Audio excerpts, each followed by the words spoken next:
Que Dios les bendiga. Es una bendición nuevamente estar acá compartiendo la palabra de Dios. Y ahora queremos irnos a un pasaje en el cual nos revela el corazón de Dios.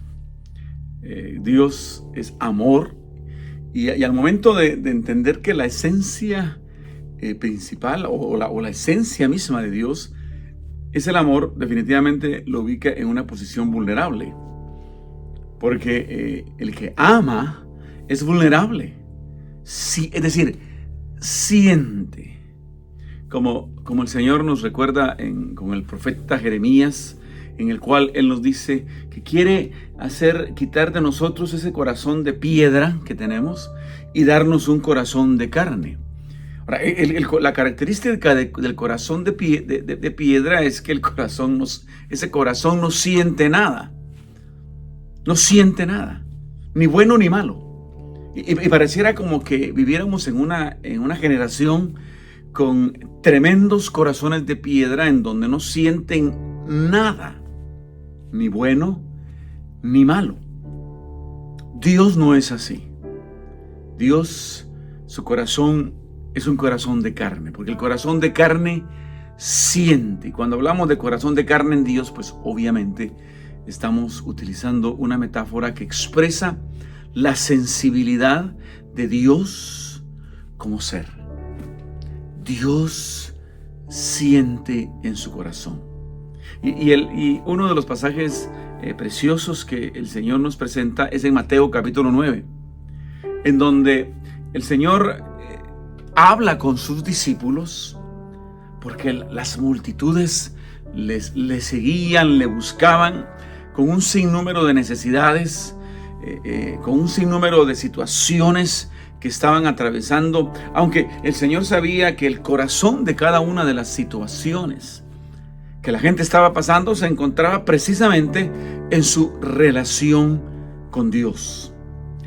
Dios es un Dios que se relaciona con el ser humano desde que lo creó. Es más, en su motivación principal para crear al ser humano fue su amor, en donde Él canalizar su amor en esta criatura que Él había desarrollado.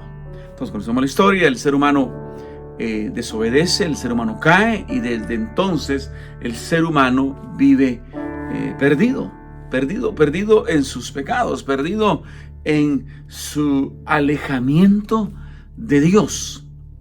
Y es ahí donde el Señor viene a la tierra, se hace hombre, es como uno de nosotros, con el objetivo de salvarnos de condenación y del pecado.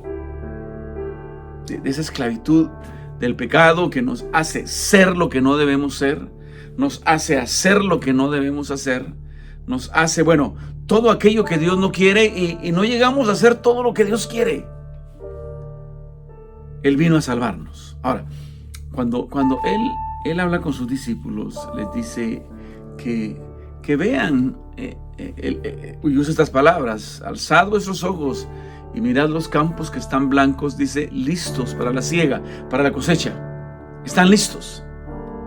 Y cuando vemos este pasaje, quiero que vengas conmigo a Mateo capítulo 9, verso 35 al 38. Él les dice: miren, el trabajo, los campos están listos para que vengamos y los seguemos, es decir, los cosechemos, es decir, levantemos los frutos, porque están listos. Y cuando Jesús veía eso, porque Él veía las multitudes, las veía en su dolor, en su sufrimiento, en su frustración, en su confusión. Y yo no sé tú, pero yo creo que no es difícil observar y abrir nuestros ojos espirituales, ojos emocionales, ojos sociales, ojos que nos permitan ver la verdad y ver la real situación de la gente. La gente, donde sea, en cualquier parte del mundo, está viviendo hoy más que nunca una situación de confusión, una situación de sufrimiento, una situación de frustración, una situación en la cual realmente no entiende de dónde viene, no entiende dónde está, y mucho menos no sabe a dónde va. Y la única manera de no observar eso es cerrando nuestros ojos a la realidad. Vivimos en un tiempo en donde hoy más que nunca la gente está sufriendo. Las estructuras fundamentales de la sociedad se han desquebrajado, y de manera muy especial lo que es la familia. Tú que me estás viendo ahora, yo no sé cuál es la situación tuya, de tu familia, donde tú vienes, o probablemente el hogar que has formado o el hogar que formaste y ya no existe. La familia que pensaste que tenías y ya no tienes. Esa institución fundamental de la sociedad está destruida. La familia está destruida. Está destruida, y eso ha provocado en el corazón de la gente, desde los más pequeños hasta los más grandes, ha provocado un estado de zozobra, un estado de crisis, un estado de tristeza, un estado, en donde a través de muchas cosas, del dinero, de los vicios, de la perversión sexual, de tantas cosas, está tratando de aplacar eso que tiene dentro, a través de filosofías, a través de ideologías, a través de ideales que no existen. ¿Por qué? Porque esos elementos fundamentales de su existencia están destruidos. ¿Y por qué están destruidos? Porque los seres humanos, las sociedades, la gente, se ha apartado de Dios. Algunos nunca han estado cerca de Dios, otros estuvieron cerca y se han apartado. Y Jesús, cuando abre sus ojos y ve a las multitudes, eso es lo que ve. Eso es lo que ve. La pregunta para cada uno de nosotros es, cuando abrimos nuestros ojos, ¿qué vemos? Y tal vez decimos, no, pero todo está bien. Cuando pensamos en eso, es que no estamos abriendo los ojos. Es que no estamos queriendo ver la realidad. El Señor nos dice a nosotros: alcen sus ojos y vean a su alrededor, y dense cuenta que la gente está lista para recibirme a mí, porque el levantar la cosecha en la humanidad desde su realidad espiritual es llevarles a Jesucristo para que lo puedan conocer, y al conocerlos puedan entregar su vida a Él, y por cada vida que sea entregada en Cristo, a Jesucristo, al Señor en Jesucristo, cada uno de esos es un fruto que se recoge,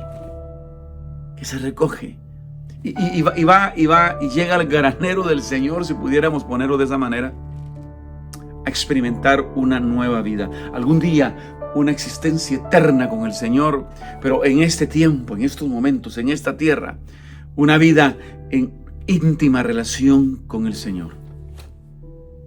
Tú y yo somos parte de ese cuerpo al cual Jesús les hablaba y les decía: miren, vean lo que yo veo. Y yo te invito a que tú hoy veas lo que Jesús ve, y lo que Jesús ve es una humanidad que necesita urgentemente encontrarse con Él. Yo te pregunto, ¿en qué estás contribuyendo tú al avance del reino? ¿En qué estás contribuyendo tú para que esas multitudes, desde las más cercanas hasta las más lejanas, puedan encontrarse con Cristo, y que su vida sea transformada, y que su corazón sea renovado, sea transformado, sea hecho una nueva criatura, sean hechos hijos de Dios, puedan establecer esa relación con Dios? Te pregunto, ¿qué estás haciendo tú? ¿Qué estás haciendo? El Señor le dice a sus discípulos que en su oración oren al Padre, que es el dueño de la mies, dice, para que envíe obreros a su mies, es decir, a su trabajo. Y esos obreros somos tú y yo, y todos aquellos que puedan ser alcanzados, y juntos podamos llevarle a la humanidad el Evangelio de Jesucristo. Le podamos llevar a Cristo para que se encuentren con Él de la misma manera que tú y yo nos encontramos con Él. El corazón del Señor está sufriendo por la condición y realidad de la gente, y Él ha determinado usarte a ti y a mí para que ese dolor, para que esa angustia, para que esa condenación ya no sea parte de su vida, nos ha escogido a ti y a mí para que seamos esos voceros, esos representantes de Él en esta tierra, para que ellos puedan conocerle. Personalmente, cuando pienso en eso, me emociono saber que yo estoy en esto, pero yo te invito a ti en este momento a que hagas la misma determinación en tu vida y en tu corazón, a ser parte activa del proyecto de Dios de salvar a la humanidad. No podemos quedarnos más con los brazos cruzados.